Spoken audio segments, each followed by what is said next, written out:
Hello my dear friends, you're on the Military Summary channel, and today we will discuss the situation in Ukraine on the 8th of October. And today we can say was the third best ever day for the Russians since the beginning of the special military operation.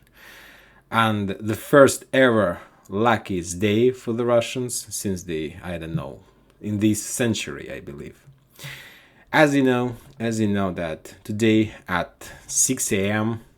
the Ukrainians did very interesting, well-planned special operation, and as a result of that operation, the Crimea Bridge was damaged at 6 a.m. and the movement along the bridge were stopped. I believe that many of you saw the video of the broken bridge and the video of the train that stuck on the railroad part of this bridge. And you may ask why I'm saying that today is the luckiest day for the Russians if they have almost lost the bridge. I explain to you. It's totally my understanding of this situation. I believe that you won't be able to find this information from any other sources. It's my understanding. Maybe it's some kind of speculation. So just I'm sorry if it's like not fit your requirements or something like this. But I'll tell you what I understand, what I understood, and why I am saying that this is the luckiest day for the Russians during this special operation.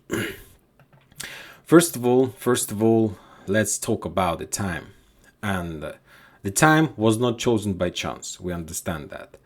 And today I got a lot of updates about why did the Ukrainians decided to use that time, 6 a.m. for these purposes. And most of the channels, most of the specialists were saying that the timing was chosen in such a way as to reduce civilian casualties. And we can understand these words because everybody saw the explosion, and I believe if there were a lot of trucks, a lot of buses, a lot of passenger cars, of course the casualties would be much higher than we saw, because as a result of that attack just 3 people were killed: the driver of the truck and 2 passengers, 2 people from the car that was right around this track. So my opinion, my understanding of the situation, that the time was chosen so that the truck could move, please pay attention, at the highest speed. Because at night there are much fewer cars on the bridge. So we understand, because it's 6 a.m, no cars, it's a track, and of course when the road is empty, when there is no barriers for you, you can reach a very high speed using the truck. It's obviously. So that's why I understand that why the time was chosen exactly at 6 a.m. when there are less cars on the bridge.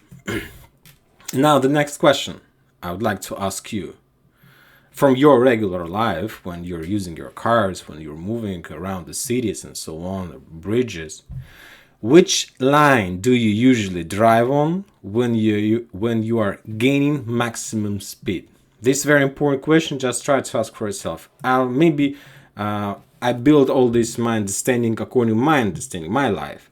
But when there is a road and there are a lot of lines, and I'm not in England, because we know that they have another way of driving the cars. I'm talking about like regular other countries, not England. But if you're talking about England, they have the same structure. And I believe that they will understand us. So when in my regular life, there is like 6 lines or 7 or 2 or 3, and when I reach the highest speed, I try to use the left line, the left line, because I'm moving with the very high speed, and the cars that moves with low speed, they're using the right side. So and when I'm alone on the road, there is no other cars there, I'm doing the same. When I reach very high speed, I try to use the left line. And this is very important. The driver did know about the bomb on the truck? For me, it's obviously exactly because of this detail.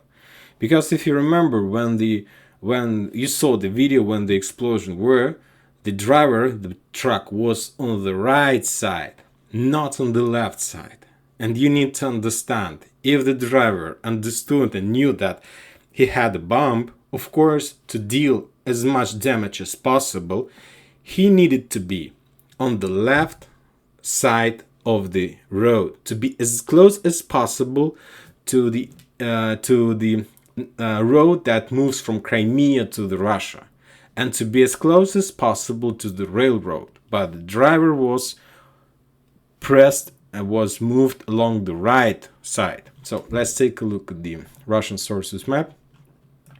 This is the area where the explosion occurred, and the truck was destroyed on this side, on the right. So this is the car, like this car, this red hat of this car, so we can say that that might be like the truck that were destroyed. So the truck was destroyed exactly in this position, not on the left side, so on this area, but on the right side. But why did that happen?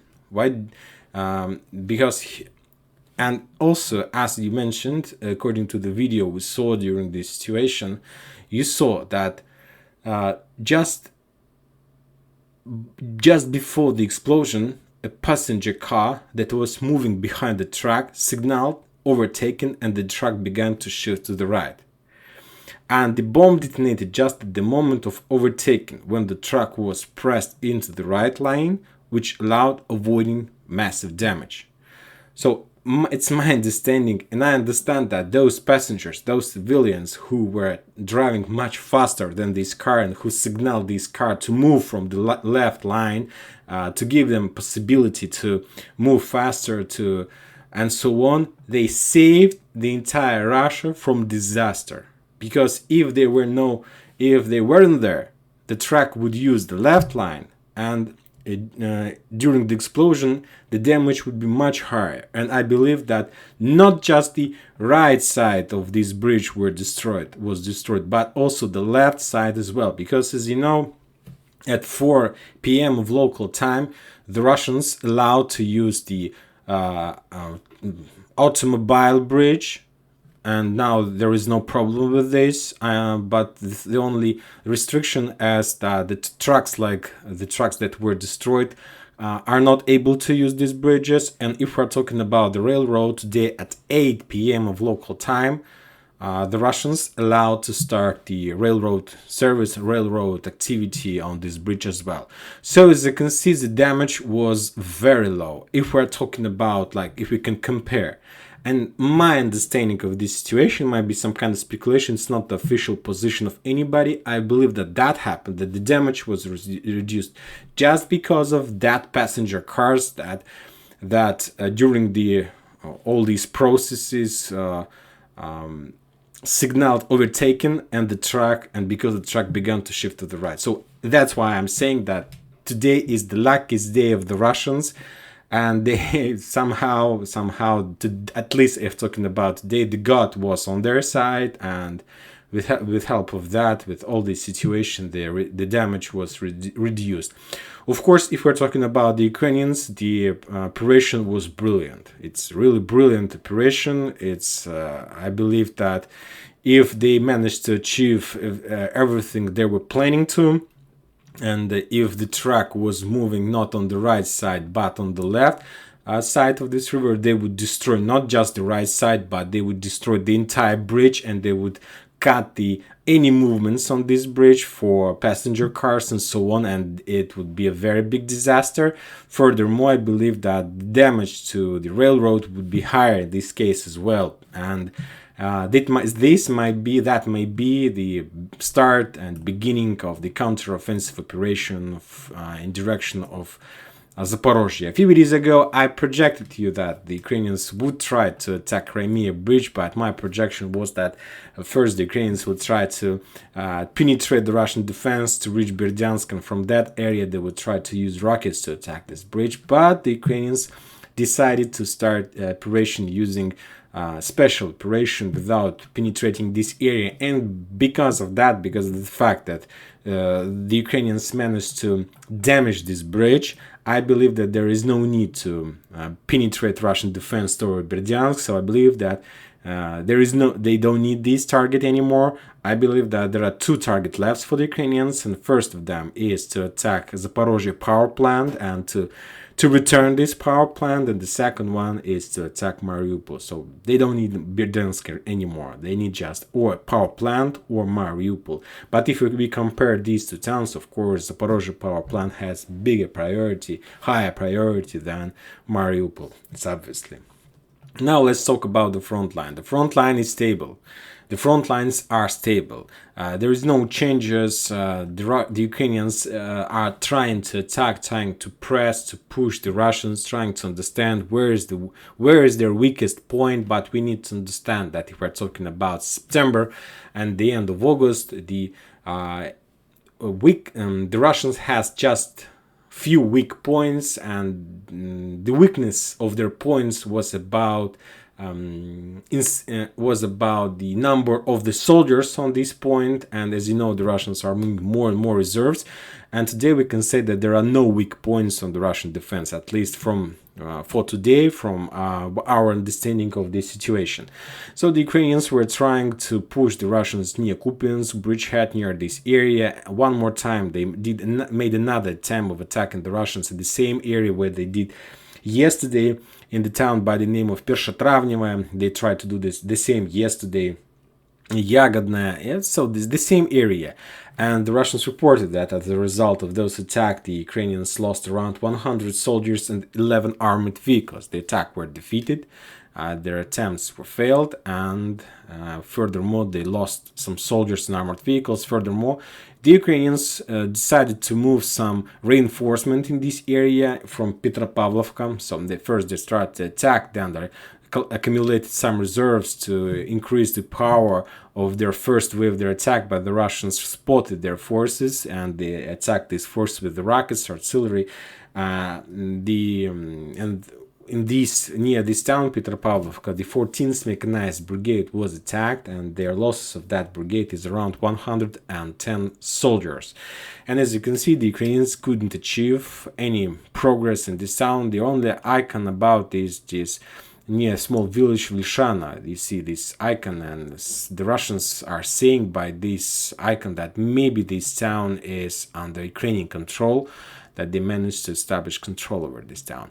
If we're talking about Liman area, the same issue, the same problem. The Russians left Liman, the Russians left this river. As you know, this river has title Zheribets, this one. But all bridges along this river were destroyed, of course, by the Russians, and first by the Ukrainians while they're retreating in spring of that year, and now by the Russians while retreating in autumn, if there were some bridges. And the Ukrainians made another attempt of crossing of this bridge, and the Russians spotted their position. Of course, every single area where the Ukrainians are able to cross this river Zheribets is under fire control, artillery control, and the Ukraine lost another 30 soldiers during crossing of this river. Yesterday they lost almost the same number, but today they made another attempt and lost another 30 soldiers from this area. Now we are moving to our triangle, Sieversk, Slavyansk, and Bakhmut. This triangle, the Russians reported that they attacked this area as well. They attacked 17th Tank Brigade, 92nd Mechanized Brigade in town like Sieversk, in town like Yampolovka, this one in town like Novaya. And the Russians reported that as a result of those attacks, the Ukraine lost around 100 soldiers and 12 armored vehicles. And as you can see, the front line is stable, this front line. There were no movements, and we can understand why, because today everybody were thinking just about the Crimea Bridge. So I believe that situation with Crimea Bridge gave some time for this guy to relax and to give some rest, have some rest. Now we are moving to Donetsk, the capital of DPR, and the front line is not stable. It's stable, but there are a lot of activities along the front line. The Ukrainians were trying to do some counter-offensive operation between Novomikhailivka and Mykolaiv in direction of Novotroitska, Volnovakha, and this area. and the Ukrainians used 115th Mechanized Brigade and 1st President Brigade, but it was some kind of counter-attack. It was some kind of recon in combat. I'm not sure how to call this operation exactly, but the Ukraine lost around 90 soldiers and 16 armored vehicles in this area. If we're talking about Zaporizhzhia front line, the situation is stable. The only thing that the Russians attacked, and we saw a lot of videos and a lot of pictures, they attacked Zaporizhzhia with rockets, and today they reported that around 160 volunteers from different countries were killed, or the losses of the volunteers were around 160 soldiers in this area. We're talking about the front line is stable. And now we are moving to Kherson. Kherson area, of course, the Ukrainians, by destroying the bridge, were planning to reduce or to destroy and any supply and support of Kherson district, and it was they relied on that, but as you can see, their attempt failed, and the bridge is fine. I believe that the Russians are able, at least some specialists are saying that in a month, that by November, the Russians will be able to fix and restore finally entirely the bridge, and there would be no restrictions of using this bridge. But anyway, the Ukrainians were trying to attack Kherson area from many directions, from direction of Snigirivka, from direction of Posad Pokrovsk, from direction of Duchany, everywhere. So they're trying to press, but they were defeated. And the Russians reported that as a result of the battles on this front line, the Ukrainian lost around 240 soldiers, 24 armored vehicles, and 4 artillery systems. So, as you can see, the front line is stable. Now, everybody understands that Ukrainians attack Crimea Bridge.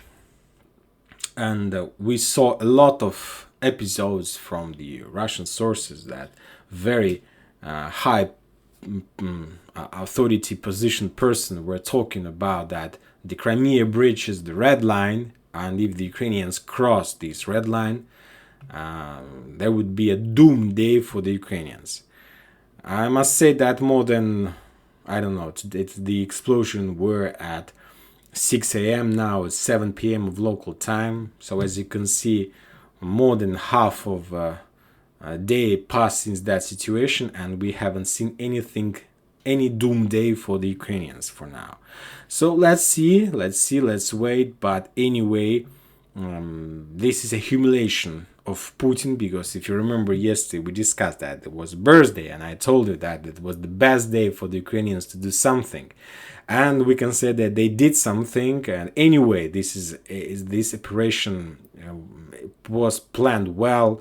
Of course, it's impossible to be for 100% sure that everything is going to be fine and go well. But anyway, it's like the Russians' turn to do something, because if they are not able to do something, even after the explosion of this bridge, the question is, are they ever able to do anything? Because it's not my opinion. I'm saying what people say and what people think after this situation. So let's see and let's follow. And that's it for today. Military Summary channel. Reminder, you condemn any violence in Ukraine. Thank you for watching. Subscribe to my channel, put your likes, join my Patreon, and have a good weekend. Bye bye.